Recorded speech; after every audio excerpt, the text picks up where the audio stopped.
Fam, what's up? How's everybody doing today? Happy Monday. Can I get a roll tide inside the comment box? I appreciate you guys being here.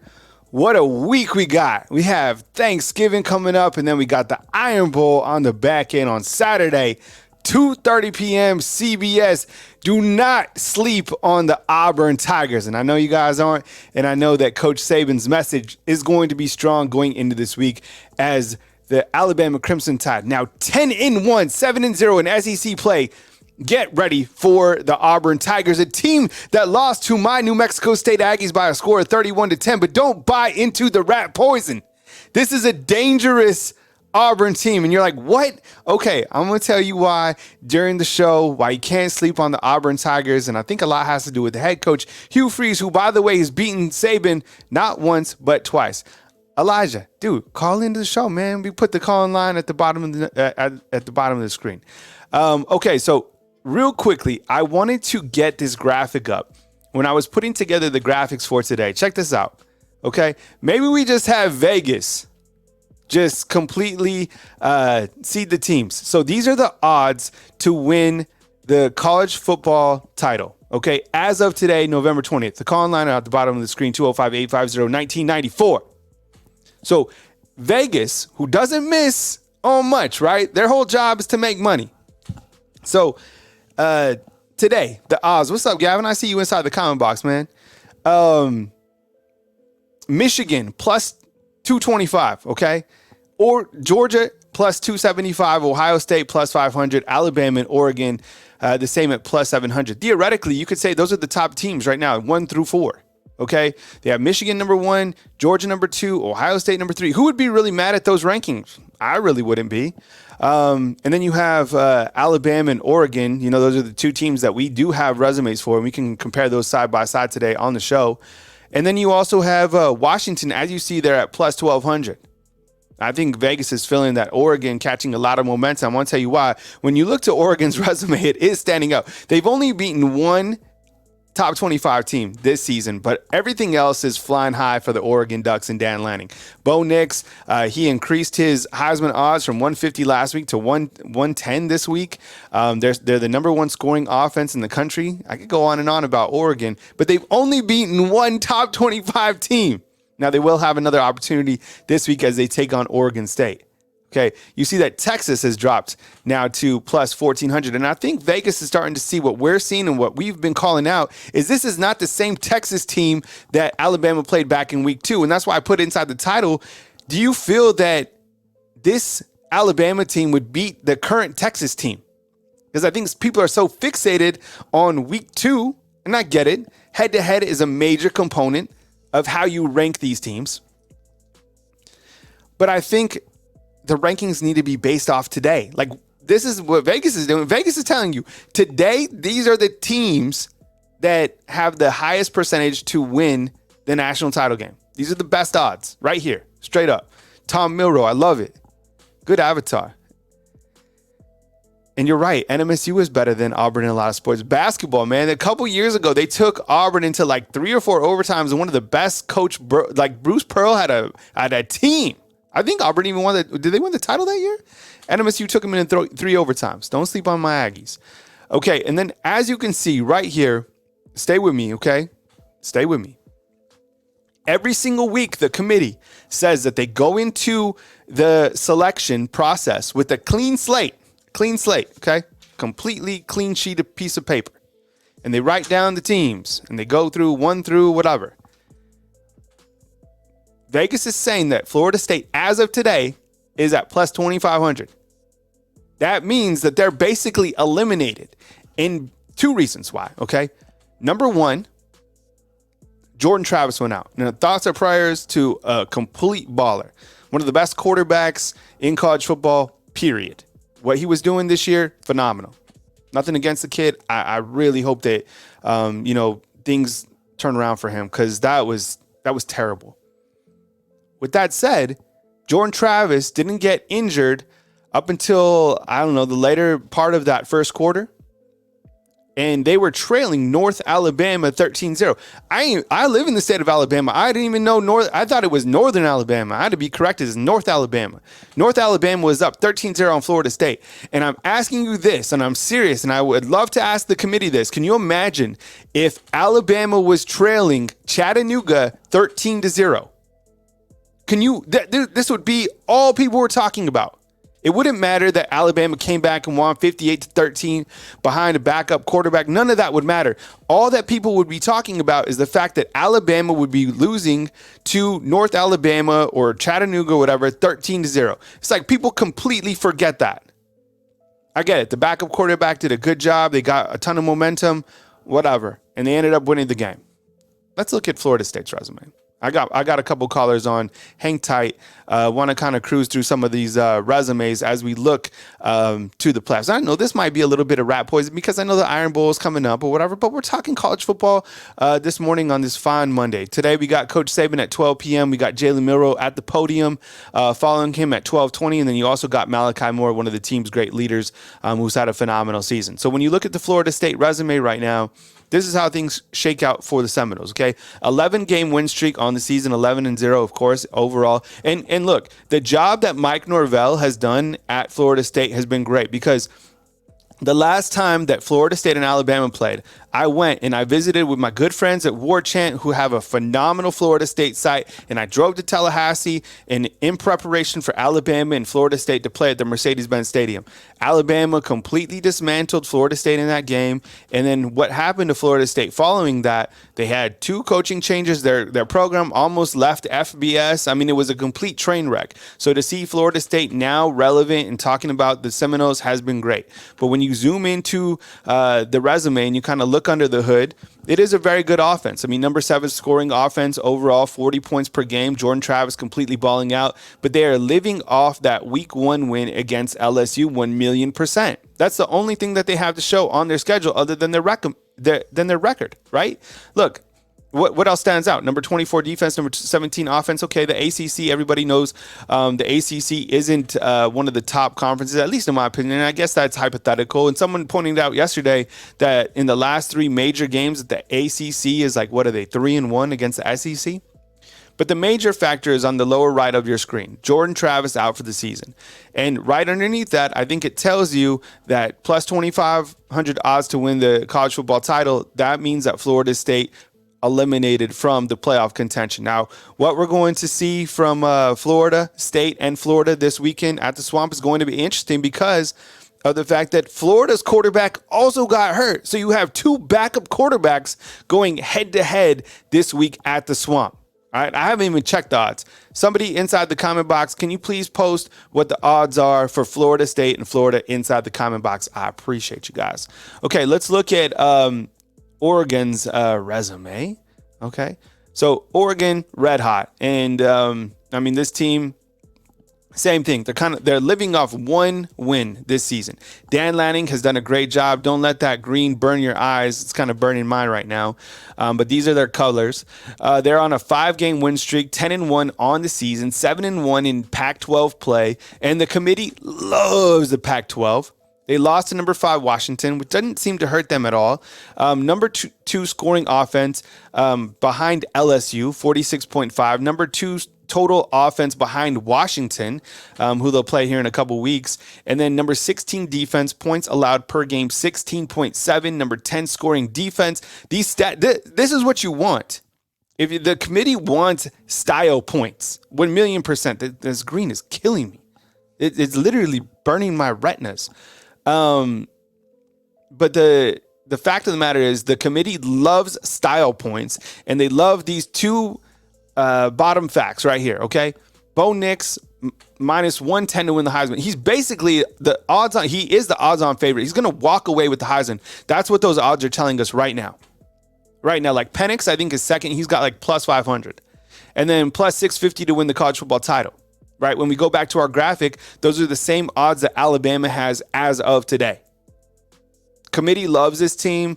If they're able to beat Washington, which, I mean, look, if you watch Washington against Oregon State, yeah, man, the 199, I appreciate it, man. Bro, what you think about 41-21? What does that mean? Spell it out for me, man. I appreciate you, Gavin. And then when we look to Washington's resume, and I'll get to my calls in just a second. You look at the Huskies, okay? Let's zoom in on the Huskies. Overall, 11-game win streak, 8-0 in Pac-12 play. Beat number 6 Oregon, beat number 22 Utah, beat number 11 Oregon State. So they have 3 wins over top 25 teams. And I don't know if Utah is still going to be inside the top 25 after their loss, but these are the rankings off the last college football rankings. Points per game, 39.3. The quarterback's an absolute baller. 94 overall defense. That screams to me dangerous when you're ranking a team like this within that top 5. The number 1 passing offense.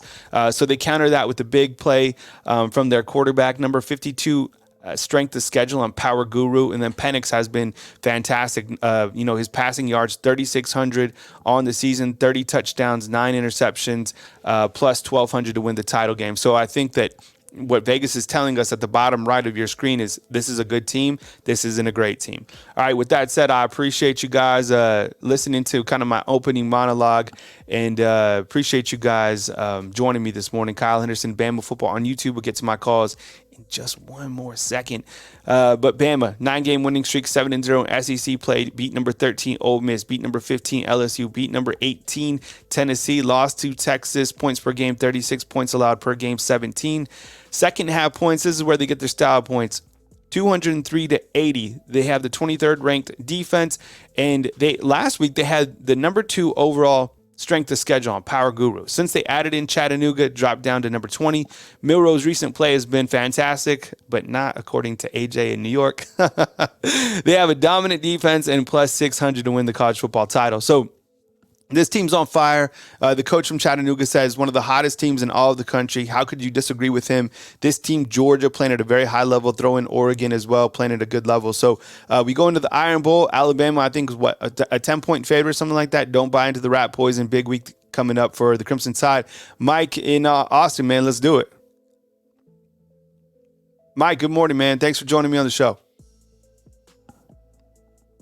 Thank you, Kyle. Good morning. I went to the Bama game this past Saturday, but I was such a madhouse. I was pressed for time. I didn't have time to look you up, man. So I was wanting to see you in person and say hi, but I never got around to doing that. So I guess I'll call in and still try to be a caller for you, But hey, that Auburn loss, man. Really, in my opinion, there's just no excuse for that. I mean, that's a bad loss for Auburn. That shows where the state of their program is. They messed up firing Gus Malzahn, and just like Texas A&M and their blind quest to keep up with Alabama, they're going to do whatever it takes. But that was a horrible, horrible loss for Auburn, and there's just no excuse for it. But with that being said, Bama, it is the Iron Bowl coming up, and anything can happen during the Iron Bowl. So Bama definitely still needs to be ready and focused on that game so they can go into the championship game undefeated, Mm-hmm. What do you think about, I know we're talking Iron Bowl today, and I want to get your take on that because, rightfully so, it's Thanksgiving, and it's the time to beat, the cross-state rival, whatever. But when you look at these odds that I have up here, Mike, and it's the national championship winner odds, okay? And I'm kind of bypassing Auburn right now, but I think this was so interesting to me. This shows you Michigan, Georgia, Ohio State, and Alabama. These are the teams that Vegas likes along with Oregon, and it seems to me that they've kind of penciled out Washington, Texas, and Florida State. What's your assessment of those odds? I don't know if you can see the graphic, but if you can, what's your take on that, and what is that telling us? And I know your feelings about Michigan, and I know everything around, Harbaugh, but from these statistics, these stats, these odds right here, what is your takeaway in reference to what it means for these 3 teams, Washington, Texas, and Florida State, who look to be, honestly, kicked out right now?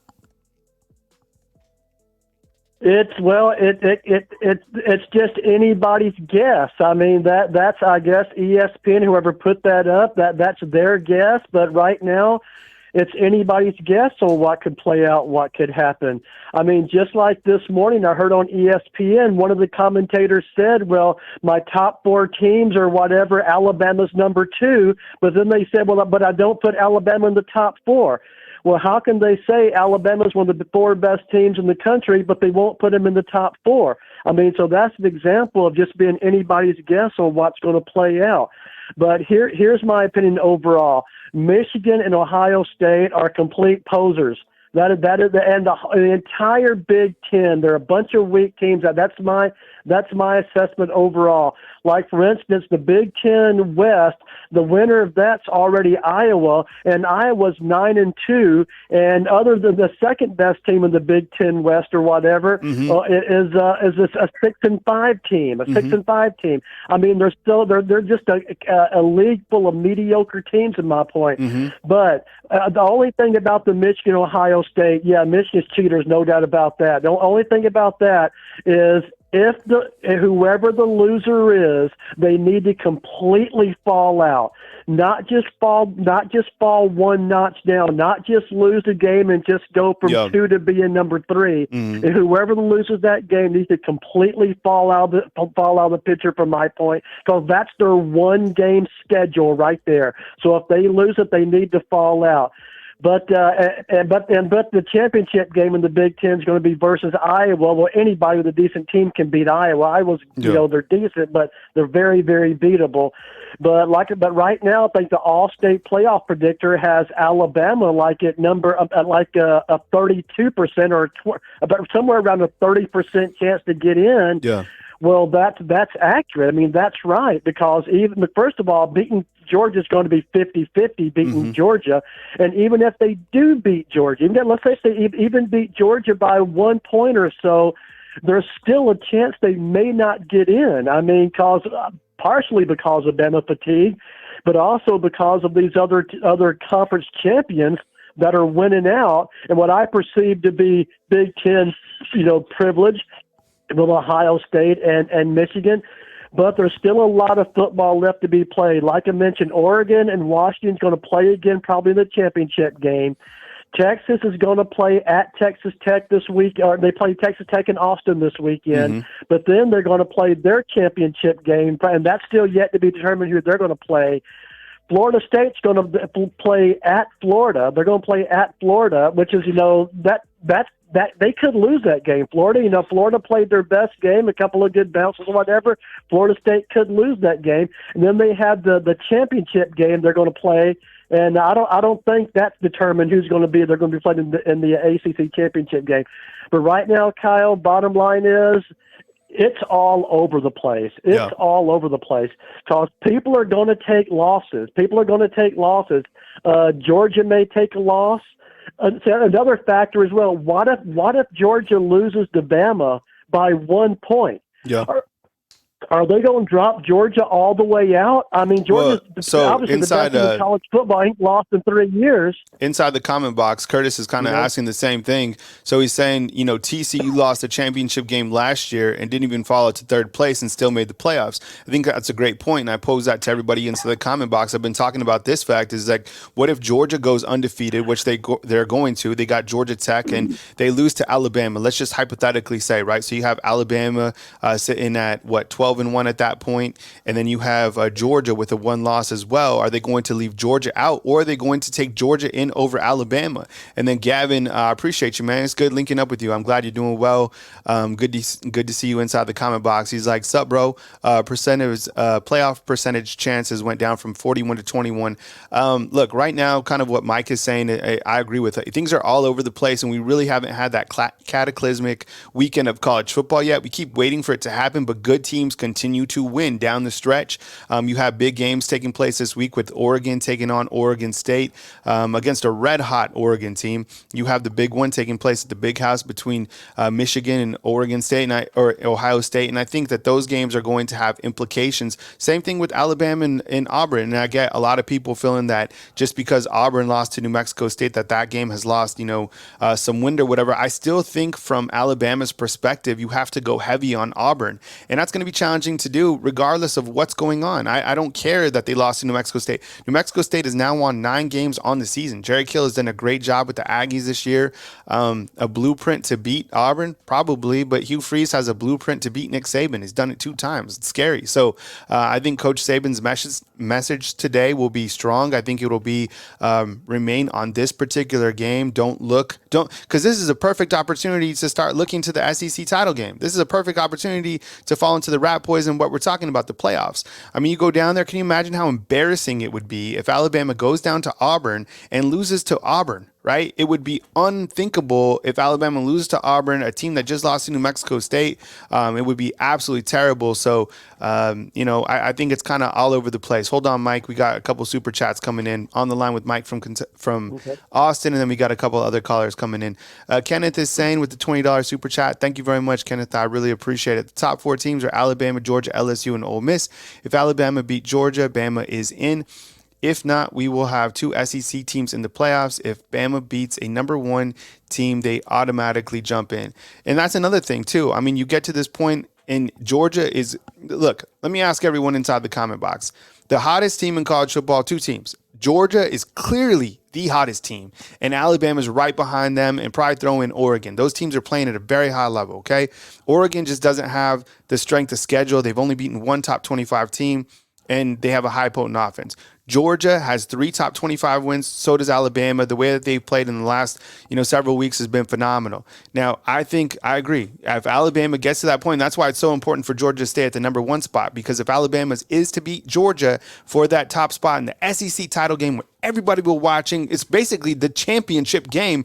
You could quite possibly have 2 SEC teams in the title game. And then Kiltack with the 20 spot. Thank you very much. I appreciate it, for the Nick Saban, Pat McAfee camera fund. Yeah, we need to Coach Saban. So every Thursday, Coach Saban has been linking up with Pat McAfee, and his camera is, I think they're just using like the Dell version of the camera, like the desktop camera. So it's simple. I would love to go to Coach Saban's office, fix it up, do a little Logitech camera, get you all set up. But I appreciate the super chats. Mike, anything else when you look to this, this Iron Bowl and why it's so important for Alabama to avoid the rat poison and overlooking Auburn and Hugh Freeze going into this SEC title game? Yeah, Bama will stay focused. Well, I think the fans know what the Iron Bowl is, of course, and what could play out there. Basically anything. I don't think Nick Saban and the team's going to overlook Auburn, because they're our biggest cross-state rival. It's in Auburn. It's the craziest things in college football have played out there every other year, basically. So I do not think Alabama's going to overlook Auburn. I do think they'll be ready for that game. But one thing real quick, Kyle, what I think the committee needs to do, which I'm not part of the committee, of course, but I think what they need to do is, since there's a log jam at the top, 8 or 9 teams vying for 4th places, since there's a log jam at the top, what they need to do is, if you reset the season, if you take, no matter where you're at right now, 8 to 1, from 1 to 8, yeah. If you take a loss, you're out. If you take a loss, you're out. Yeah. That's the way I look at it. And I hate to say that even pertains to Georgia. If Alabama beats them by 1 point, Georgia's out. If Ohio State beat and if Ohio State beats Michigan or vice versa by 1 point, they're out. If Oregon and Washington's probably going to play again in the Pac-12 game, and whoever loses 1 point, they're out. So what they got to do is reset the season right now, and Texas, whoever, if you take a loss, no matter where you're at, no matter how good you play, if you take a loss, we got to clear this log jam. 1 loss, no matter who you are, where you are, you're out from this point. That's kind of what I think they need to do just to clear up this log jam. But all the more reason why we need the 12-team playoff starting next year. I mean, the 12-team playoff, they needed to do that big time. There's still going to be argument on who's number 14 14, 15, 12, 11, all that kind of stuff. But still, there's more argument why we did. But like I say, Bama will not overlook Auburn, man. Bama's going to remember that pick sets for the next 200 years. They're not going to overlook Auburn, dude. Yeah. And I mean, I don't see that happen. So I see Nick Saban having them ready, having them focused, ready to play. And from this point, this team seems to be on a mission. But like I say, this morning the ESPN guy said, well, Alabama's playing the best football in the country, but they're not on my top 4. Well, what sense does that make right there? Yeah. What sense does that make? I mean, but all right, Kyle, thanks for letting me call in, buddy. Good job on your show, man, and I'll probably talk to you later in the week. All right, man. Appreciate you, Mike. Thank you very much. Appreciate the call from Austin. Mike from Austin. We got a 256-443-912. Get you guys in today right here on Bama Football on YouTube. Today for everybody on Monday, you got Coach Saban at the podium. You got Jalen Milroe. You got Malachi Moore. Be sure to hit the subscribe button so you're notified every single time we upload a video. We appreciate you guys being here during Iron Bowl week. And honestly, I want you guys to have a fantastic week with your family. You know, this is Thanksgiving week. Great week to spend time with your loved ones, have some great food, and watch some good football tonight. You got the Chiefs taking on the Eagles. And then you got the Coaches Show as well at 7 p.m. So thank you very much for joining us right here on Bama Football on YouTube and making the channel what it is today. All right, with that said, we go back to the phone lines at 256. Let's get it going. Hey, thank you very much for being patient. You're on the line with Kyle Henderson. Who I'm on the line with and where are you calling in from? My name's Elijah Edge, and I'm from Coleman, Alabama. How you doing today? Elijah, what's up, man? I saw you inside the comment box, man. I'm glad you were able to get in today. Thanks for being patient, man. Welcome to the show. I just wanted to talk about a topic nobody's really talking about that much. Is everybody's holding the Texas loss over our head, correct? Mm-hmm. But they're not talking about Texas losing to Oklahoma, and they're talking about every week how we're going in with a clean slate. Mm-hmm. If you look at Oklahoma's schedule after Texas, they've lost 2 games since Texas. Mm-hmm. And when Texas beat Bama, they jumped 4. I can't remember the rank Texas was when they beat us, but they jumped up 4 spots to 3 or 4, I believe. Mm-hmm. Now imagine what they would have done to Bama if we would have lost to Oklahoma and to Oklahoma, who's ranked 13 now, I believe. Mm-hmm. If they're starting off with a clean slate every week, shouldn't that loss to Oklahoma already have Texas behind us? Yeah, and I think you bring up a great point, Elijah, and this is something that I've been harping on as well, is like the last time, so every single time, so it'll be Tuesday night following the rankings, the committee chair, Bo Corrington, gets on a transcript, and he basically explains kind of their thought process and stuff. And for the last 2 weeks, he said that they go into every single week with a clean slate. And I was thinking, like, clean slate, really? Well, the last 2 times that Texas has played Kansas State and TCU, they won those games by a field goal, right? Each of those games, 6 points. And then, they have a 10-point win against Iowa State. But you look at the way that they have been trending, and look, Vegas tells you, Vegas isn't scared to tell you the actual facts. Look at the bottom right. What does it say? 2,500 to win the college football title. Alabama's at plus 600 or plus 650, wherever you want to go. So that odd tells you the truth about the 2 teams and how they are performing at this very point in time. Now, don't we want the teams ranked off this very point in time? Isn't that what the whole playoff is about, to get the very 4 best teams? But I think the committee has such a hard time every single year. Is it the most deserving, or is it the top best 4 teams? Well, I think at this point that Bama's honestly one of the most deserving in top 4 teams, because they've proved that they can play the ball. And like you said before, they want show points, right? Mm-hmm.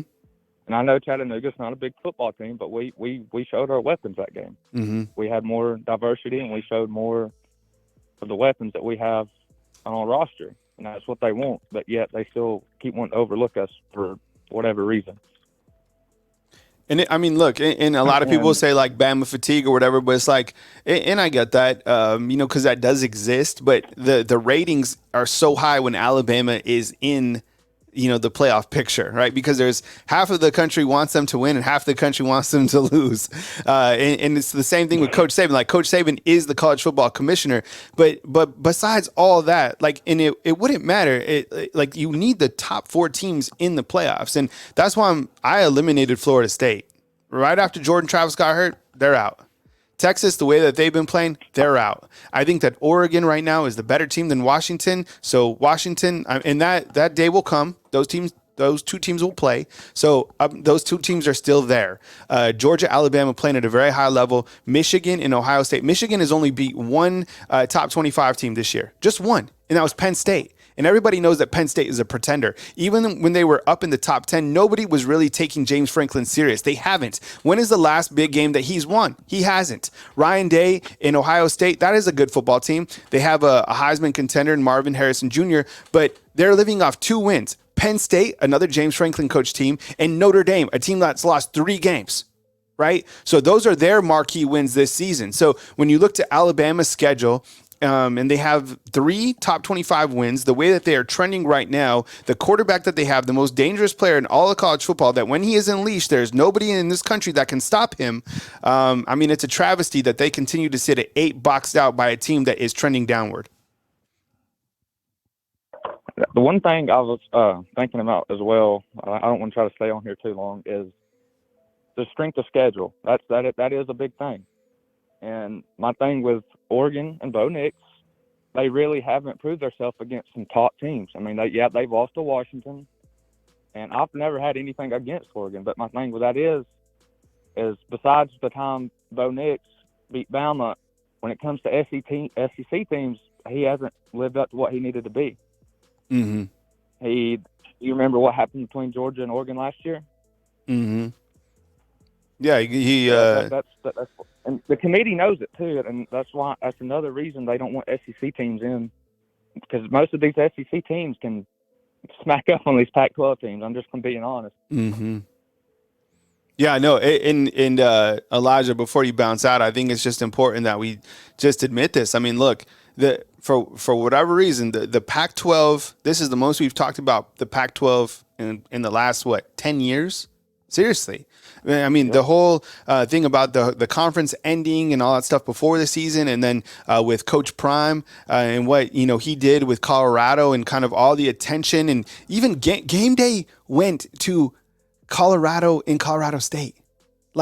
This is what was going on this year, right? Washington, Oregon. I mean, that's exactly how much attention they had, and really, we've seen historically that those teams just haven't been able to win the ultimate big game. Now, I will say this about Bo Nix, because he is playing through the roof. The guy, I think, has 18 touchdowns in the last 3 games, or something crazy like this. His pretty much walked away with the Heisman. And the one thing that he does have as well is, and that's why I'm telling you guys about this Iron Bowl, is Bo Nix played the game of his life. It was like somebody else was playing through his body when he played Alabama, when he beat Alabama head to head.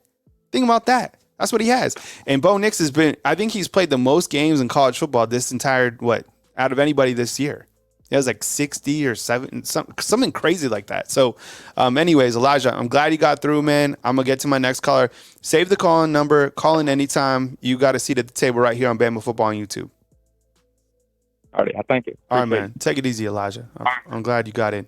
You too. All right, 443 and a 912 coming up next on Bama Football on YouTube.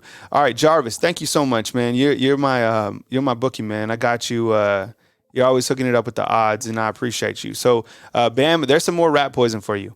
Bama right now, 14.5-point favorite over Auburn. It's crazy. Let's run through the college football storylines real quick before we get to my next caller. So, in case you were asleep this weekend, here's what happened this past weekend. Georgia defeated Tennessee. Carson Beck threw for 298. Kid is absolutely on fire. You got Ohio State, who beat Michigan State.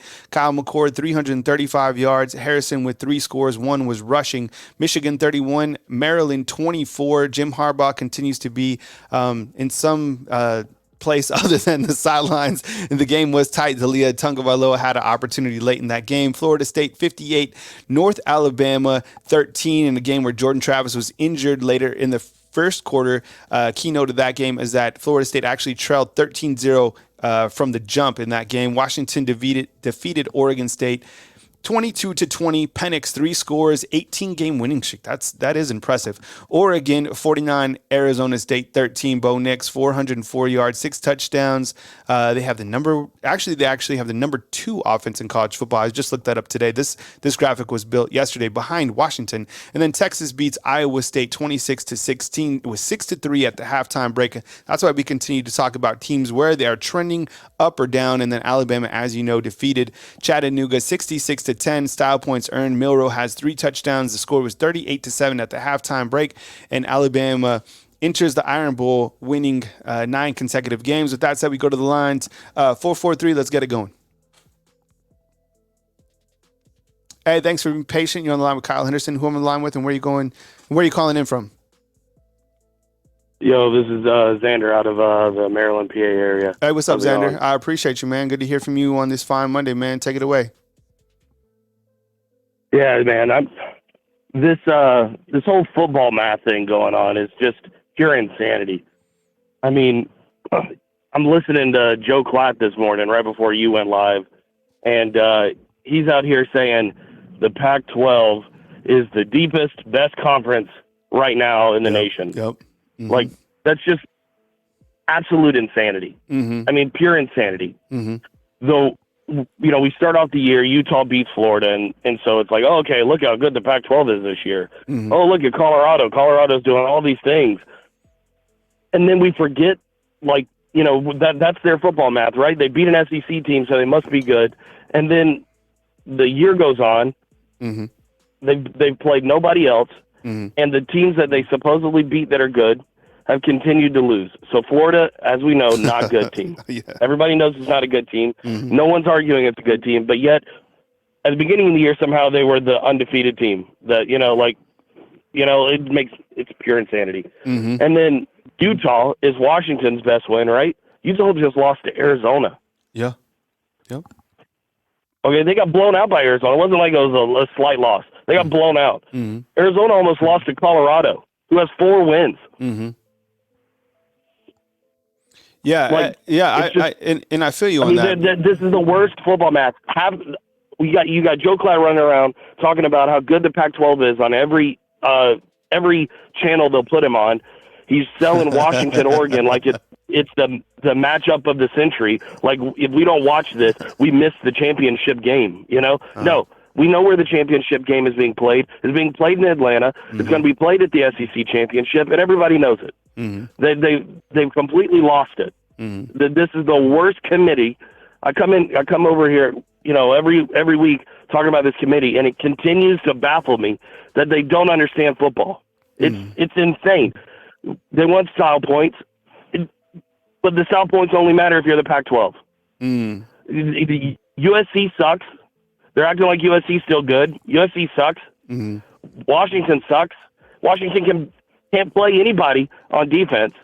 As soon as they play an SEC team, they're going to get just destroyed. If they have to play Georgia or Alabama, the only way they score is Alabama does the same thing Alabama always does and goes, oh, we're winning this game. I guess we'll let them score.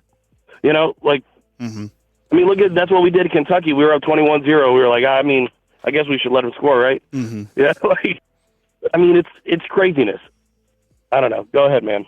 Yeah, I think when this committee, and we've talked about it, they love style points. That's why I was saying going into this game against Chattanooga, I mean, in kind of the platform that I have, is that it's so important for Alabama to put the pedal down against Chattanooga. And Coach Saban doesn't do that against teams, but I think they get it. They certainly get it. 1,000,000% is that Oregon, who beat Portland State by a score of 81-7, the committee loves that. They relish that. They love the weak schedules. And I think, honestly, what the committee has done and what they've showed us over the last couple of weeks is that the style points and a weak schedule of strength is higher than head-to-head.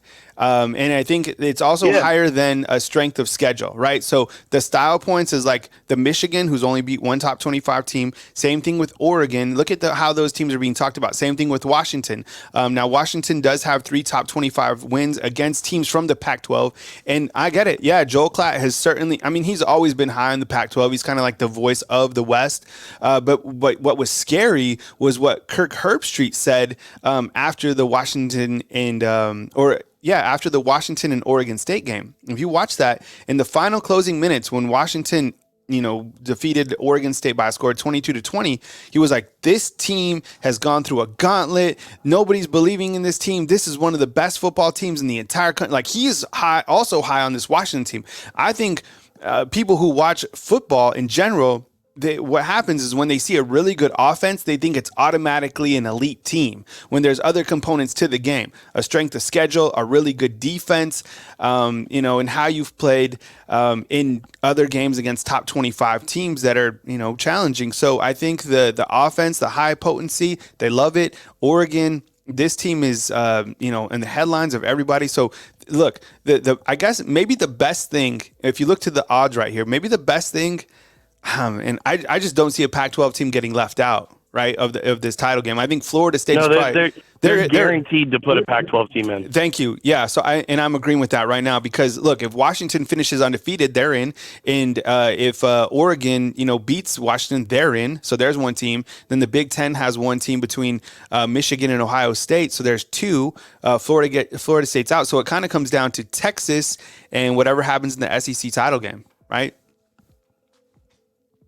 Yeah, I mean, if like I said, like 2 weeks ago on here, you have to pay attention to where people are ranked right now because this committee doesn't actually care about football.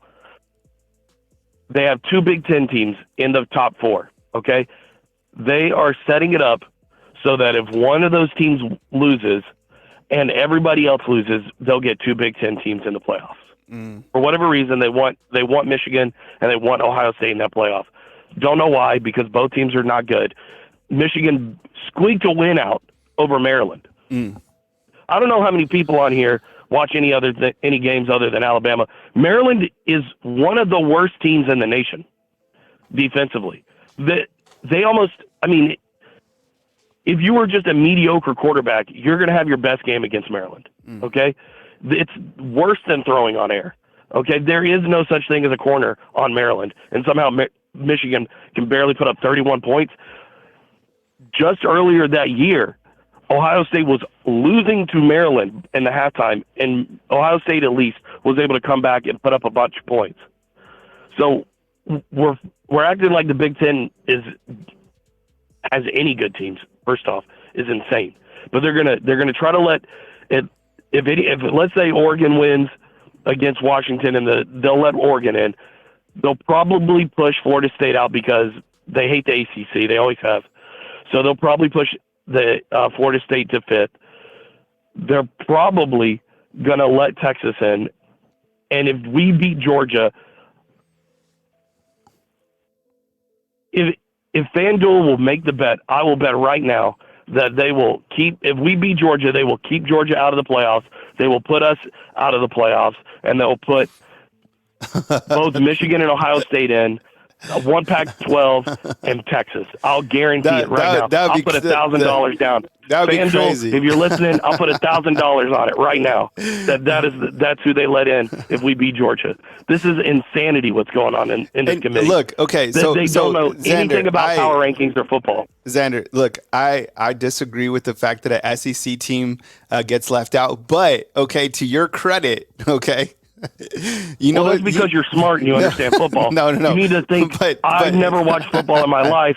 What would I think? Because what Joe Klatt says and on the herd. What did all of the news pundits say? That's what you got to remember. The news pundits said the Pac-12 is good and the Big Ten is good. So if you thought football and you played football or you watched any football ever in your life, you got to forget about that. Try to be as stupid as possible, and that's the outcome. And see, to your point too, what is scary about your take right there is the fact that this happened, okay? Initially when the rankings dropped, who was the number 1 team? Ohio State. Okay, they ranked Yeah. Ohio State over a team that had won at that point 26 games consecutively and was the 2-time defending champ, and they still went with a Big Ten team. And then on And the what other was their argument? Yeah. What was their argument? I guess that they beat Schedule. Their schedule wasn't good. Yeah. Their schedule wasn't good. Oh, well, what's Alabama's schedule? Oh, the hardest in the nation. Yeah. And we're ranked 8th. They don't care about the that strength makes of schedule. sense. Yeah. So it's not schedule. It has nothing to do with schedule. Yeah. It never will have anything to do with schedule. Crazy. It's about what they want to get into the playoffs, and they don't care about football. Look, we need to make T-shirts that say the real champion is the SEC champion, and just be ready for the downfall of college football, because they're trying to force us to be okay with this 16-team playoff or this 12-team playoff. That's all they're doing, is being like, see, that's why we need the playoff. I guarantee you, as soon as the SEC gets left out, because we're probably, if we can beat Georgia, which, Georgia is the best team in the nation right now, rank-wise, even though I think we're better because we have a better defense. I think we have the best secondary. They're all saying Georgia's secondary is better. No, it's Alabama's. We got 2 shutdowns. We got one of the best up-and-coming safeties. I think we got the best linebacker core in the nation. We got one of the best run-stopping lines. We're the best fucking defense. Oh, man, I'm so annoyed with this. It blows my mind, man. It's really blowing my mind. I used to get annoyed with the BCS, but at least the computers knew football. Oh, man. And then got the AP poll all year ranking us in at 11th, because of this, whatever team it was, South Florida or whatever we played. It's because we were, Nick Saban was doing the GOAT stuff and was trying to teach a lesson to shut up all the casual fans that were, saying, oh, we got to put in Ty Simpson, all these casual fans, we got to put in Ty Simpson. And then, we saw what happened. And then everybody shut up after that. Oh, man, this is pathetic. We talking about Ohio State being number 1. Their best win was what, Notre Dame? Yeah, I guess. Look at Notre Dame now. We talk about all they use is this football math. They're constantly talking about football math, and then the team that they're talking about being good, Ohio State, beat Notre Dame, who has, 3 losses now? They lost to Clemson, and then the reason they're saying Florida State probably should be out because Clemson sucks. Well, Clemson beat Notre Dame. Notre Dame is the best win from Ohio State, so what are we talking about? And also, I got to say this before I go because I got to get out of here. AJ in New York, you're not a Bama fan, okay? You're not. You started watching when Nick Saban showed up, and you've been trash-talking Milroe this whole time. I'm calling you out. I'll see you in the comment section. Xander, I appreciate you calling in, man. Peace out, man. All right. Roll Tide to you. That was Xander out of Maryland. It's hot. He's hot this morning. Love it. Good points, too. The committee hates the SEC. They don't like Bama. The biggest slap to the face, too, was the fact that Georgia was ranked number 2. I think that's when I got worried. But then when I knew that they would jump to number 1 when they did beat Ole Miss and Missouri, whatever that happened when they went. So good to see that. But, man, the way that they've been riding these Big Ten teams. And the scary thing, these are 2 scary points, okay? So number 1 is the fact that they have 2 Big Ten teams in there. And I get it, they're both undefeated. But the scary thing is the AD for Michigan is on the committee. He's literally on there. And I get it. He has to, he can't participate in the rankings or whatever, but he can give feedback, which is like, what? How can the Michigan AD be on there? I don't like it. Stinks. Good call from Xander. I'll take a couple more, and then I gotta get bouncing on this fine Monday. But I'll be live every day, 9 through 10 a.m. So you guys call in and we could chop it up. The next college football rankings drop on Tuesday night, and of course you can catch the coaches show right here at 7 p.m. on Bama Football on YouTube. 251. I appreciate you being patient. Let's do it. Hey, good morning. You're on the line with Kyle Henderson. Who am I on the line with, and where are you calling in from? Hey, man, this is Robert from Mobile. Hey, what's up, Robert? I appreciate you calling in, man. Hope you're off to a good Monday. Take it away. Oh, hey, hold on a second. Oh, New Mexico State scored again? Wow. Okay. Okay. Yeah. Okay. Now. Yo, so Back to our conversation. the thing about that game too. So the quarterback for New Mexico State was a wrestler in Albuquerque. And of course, if you guys don't know, I went to New Mexico State, graduate in 2007, lived in Las Cruces, loved it down there. It was amazing. So the cafeteria was great. So my second year there, because I went to Central College in Iowa my first year. So when I moved down to Cruces, like the cafeteria, you would go in and they served, honestly, these incredible green chili breakfast burritos for lunch. For breakfast, for lunch, and for dinner. So they were homemade tortillas. It was like unbelievable. I think about them all the time. I mean, that's the type of cafeteria food. But I mean, this team has never been known for nothing but basketball. And for these guys to win 9 games under Jerry Kill, I mean, I said this before yesterday. I mean, they have like 10,000, 12,000 at the football games. For them to be able to go to Auburn, and it wasn't like they won by 7 points or like some sort of a Hail Mary. They dominated Auburn. You say when Diego Pavia, the quarterback, literally picked up after an interception, he picked up the DB from Auburn and literally body slammed him.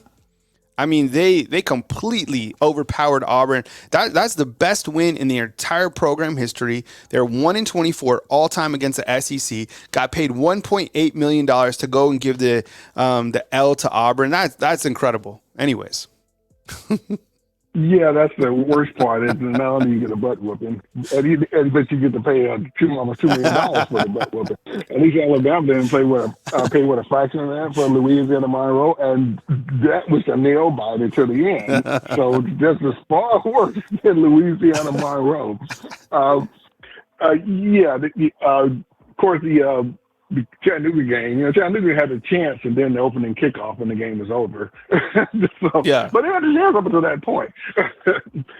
You're right about the style points. We definitely need to keep accumulating style points.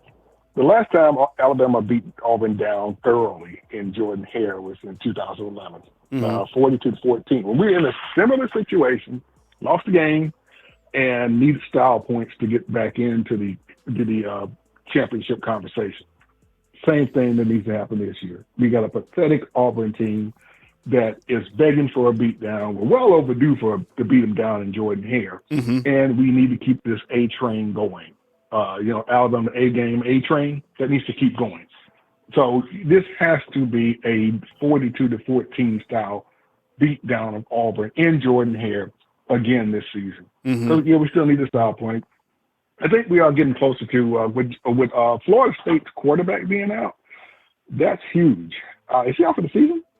Yeah, I mean I'm pretty sure he's done for the year. I mean, I can look for an update real quick, but I'm pretty sure he's done. I mean, he was still in the hospital, I think, on Sunday. So, I mean, it was a very serious leg injury. I'm just looking it up. It just says lower leg injury. I don't know if there's an official like what it was, but yeah, I would say he's completely done for the season for sure.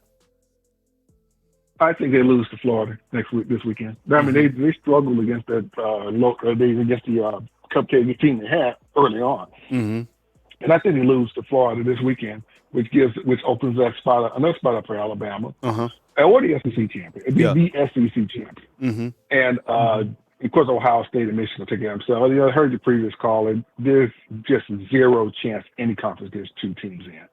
I mean, the odds are just almost below 0. No conference is going to get 2 teams in. That's just not going to happen this season. And so that opens up the spot when Florida takes care of Florida State. I think that opens up the spot for the SEC champion. And we all know, the SEC championship is going to be the real championship. These nonsense commentators are getting the last minute hate in on the SEC before we become unstoppable in the playoffs with expanded playoffs. It's just ridiculous. So they're going to be they know the 2 best teams are Alabama and Georgia. They all know that. They're just refusing to tell themselves that because we'll get our last minute shots in before it opens up, and there's no way we're keeping 2 SEC teams out. And it's going to probably if the playoffs was this season, we'd have 2 SEC teams in it. Well, they probably force us to play each other in the playoffs. Yeah, they put them on the same side of the bracket. Yeah. So they do that to knock one of them out. But that's what they'll do. They'll eliminate the SEC. It's going to have 2 teams in the playoff. That's how in the championship game. That's what it would be this year if it would be Alabama and Georgia. because right now the lights are on for Alabama. Even in for Ty Simpson, who, by the way, okay, Ty, if you're going to make that mistake, I'm glad you picked that game, and you get to show the other players not to do that. So good going there for it, Ty. Although that was a great run by Ty. That was some serious speed he showed. Yeah, I mean, the dude he has some goods. You know, like the previous caller said about Miro being the obvious guy. I think it wasn't obvious, and Ty Simpson is showing why there was a debate because he has some talent, he has some skill, and like Miro, he needed time to iron it out. And I think he's going to be a great player if he stays with the Alabama program. So both quarterbacks needed to get the live ammo and to work the kinks out, and they've both done that. And she's shown why. Hey, there was a debate. People want to say it wasn't close. It was close. And Ty Simpson shown why it was close. Now, Buckner, I didn't see him Saturday. I don't know what happened to him. I guess if he transferred, I don't know. Well, I think the writing's 1,000,000% on the wall, and you have Dylan Lonergan. So when you look to the future of the Alabama quarterback position, you have Jalen Milroe, who is going to return. I mean, he hasn't officially came out and said that, but why wouldn't he? Think about all the quarterbacks that are going into the draft right now. Jalen Milroe is nowhere near a finished product. At the end of next season, that guy is going. People are going to be begging for him, right? So he's coming back, and then you have Dylan Lonergan and Ty Simpson, and you got to think it's going to be tough for Ty Simpson to sit. I have no idea if the kid is going to be patient and sit. Now, when you look to guys in the past that sat and waited their turn at the quarterback position, Mac Jones is a perfect example, right? Well, what didn't exist at that time? NIL. Right. And the transfer portal wasn't what it was at this point in time. You're talking 2019, 2020. Think about how much the game has changed. You don't think there's a program? I mean, there's a lot of like rumors right now saying that Ty Simpson could be in an Auburn uniform next year. Who knows? I have no idea if he's going to transfer, if he wants to sit, wherever. But what happens today is there's a billionaire that backs Auburn right now who owns all the logging companies here in the state of Alabama that is pretty much giving Auburn unlimited funds to get whoever they want. And why do we know this? Because they've already flipped a prospect from Georgia, DeMarcus Riddick, and they also flipped, didn't they flip another prospect too, Perry Thompson? So Auburn has enough money right now that they can do whatever they want, get whoever they want. I don't know if Ty Simpson's going to stay and sit for another year, because then you think of that next year after Jalen Milroe, he's going to have to battle with Dylan Lonergan and Julian Sain. So the quarterback battle, there's always going to be a battle at that point in time. But Ty Simpson, you got to think, it's going to be that's going to be the storyline after the SEC title game or even going into the playoffs or the bowl game or whatever, is what is Ty Simpson going to do? I think that's a major storyline. It's something that we're tracking going forward. What else you got, Robert? Yeah, I agree. Yeah, I totally agree with you. It'd be great for him to, come back and do a Mac Jones, which, I mean, Auburn's still a disaster right now. But can Alabama match the NIL money of the Yellowwood guy? That's what I'm talking about. Yes, that guy has the most money in the state of Alabama. Period. And the thing about it is, if he was able to stay, I'm with you, man.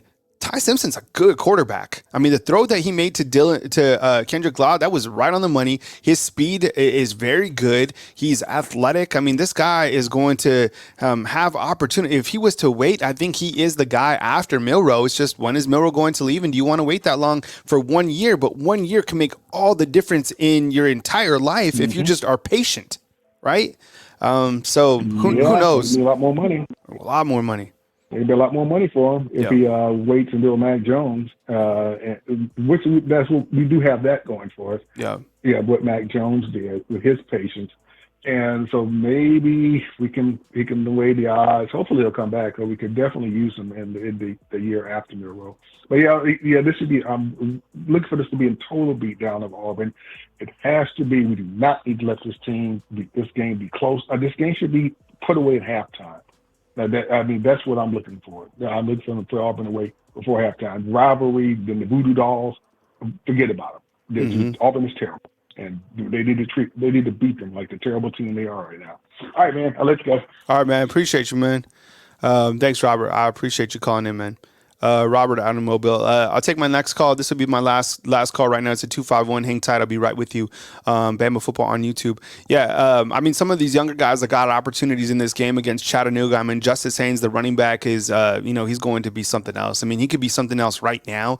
You just have two running backs that are older, more mature, and, doing a good job for the Alabama Crimson Tide rushing the football. Jason, Roydell, those guys have been really good. They've been really consistent. Jam Miller has been a really good running back as well. I love the fact that those guys keep the football, whether they're popping out the tackle or right up the middle. I mean, these guys do a great job just maintaining the football and, good burst. I mean, I thought there was a lot of good runs against Chattanooga. The offensive line, I think they've allowed one sack in the last two games, didn't allow a sack against Kentucky, and then just one sack against Chattanooga. That was probably because Jalen Miller just held onto the football for too long. But to kind of see the growth of this offensive line and the storyline about Jaden Roberts has been fantastic. I mean, that guy has turned into an absolute mauler. I don't know what transformed from the beginning of the season up into the midway point, but why wasn't that guy starting, from the get-go?